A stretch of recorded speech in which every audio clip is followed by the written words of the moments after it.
about a month away from Avengers: Infinity War, a movie the Marvel Cinematic Universe has been building to for almost a decade. Other than who's going to die, Loki, the last big mystery going into Infinity War is how Thanos, the Mad Titan, will get a hold of the Infinity Stones. Even if you've been sort of half following the Marvel movies, you probably know what that Thanos wants to complete the Infinity Gauntlet, basically a big magic glove that needs 6 magic stones to fully power it. The first time we see Thanos put on the gauntlet is during a post-credits scene in Avengers: Age of Ultron. So far, after 18 movies, we have come across 5 of the 6 stones. The 6th, the Soul Stone, is still missing. The question becomes, where is the Soul Stone? Short answer, it's in Wakanda. We'll walk through why, but first, let's rule out another popular theory. Obviously, fans are obsessed with the stone's location. The most prominent theory is the Thanos theory, that Thanos' name is actually an acronym for the location of all the stones.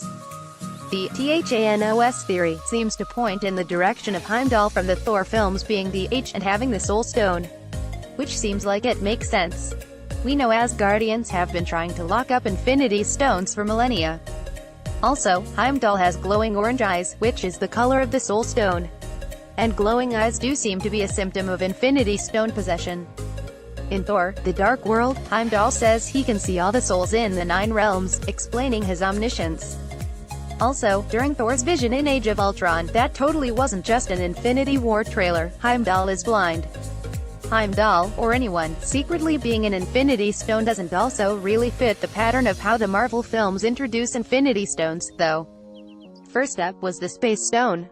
We first see the Space Stone in Captain America, the first Avenger. Hydra agents discover the stone in Norway and become obsessed with using its container, the Tesseract, as a really powerful battery. Captain America shows up, flings the Red Skull into space, and then leaves it on the bottom of the ocean. Howard Stark finds the Tesseract, says probably the worst thing you can possibly say in the Marvel Universe, seems harmless enough, and then starts trying to use it to power S.H.I.E.L.D. technology. Loki steals it from S.H.I.E.L.D. In the first Avengers movie and opens a portal to space above New York, a lot of people get hurt, and then finally it ends up back in Odin's vault on Asgard. Except, before Asgard gets destroyed in Thor: Ragnarok, Loki steals it again and uses it to teleport himself onto the Asgardian refugee ship.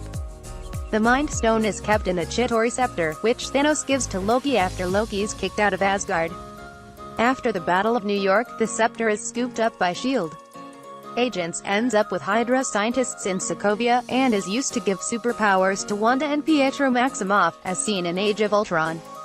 Then, finally, the scepter is destroyed and the Mind Stone inside of it gets put in the Vision, where it's been ever since. The ether is the super weird one. It's the reality stone and it's typically presented as floaty red liquid. In fact, until Thor has his magic bath time in Age of Ultron, the ether is never presented as a stone. Jane Foster finds the ether in London in Thor: The Dark World during the second Dark Elf conflict. She accidentally frees it from its container, the ether chamber. A bunch of South London gets destroyed, Thor briefly rides the tube, the Dark Elves are defeated, and then the Asgardians manage to contain the Reality Stone and get it to the Collector, who's had it ever since. We first see the orb when Star-Lord steals it at the beginning of Guardians of the Galaxy Volume 1. Then Ronan the Accuser, at first working for Thanos, gets a hold of it, frees the Power Stone from the orb, puts it in his hammer, and plans to destroy Xandar with it. Star-Lord and the Guardians stop him, get the stone back into the orb, and give it back to the Nova Corps, who have it locked in a vault on Xandar. The Time Stone was locked inside the Eye of Agamotto by the first Sorcerer Supreme, as seen in Doctor Strange. Doctor Strange returns the Eye to Kamar-Taj after his battle with Dormammu, believing he isn't ready to fully control it. Although, Strange is wearing the eye when he meets Thor in Thor: Ragnarok, which seems to imply he's figured out how to properly use it now. Infinity Stones are usually introduced first by their containers. They also appear to have the ability to affect their environments, like the weird glitchy car park in Thor: The Dark World.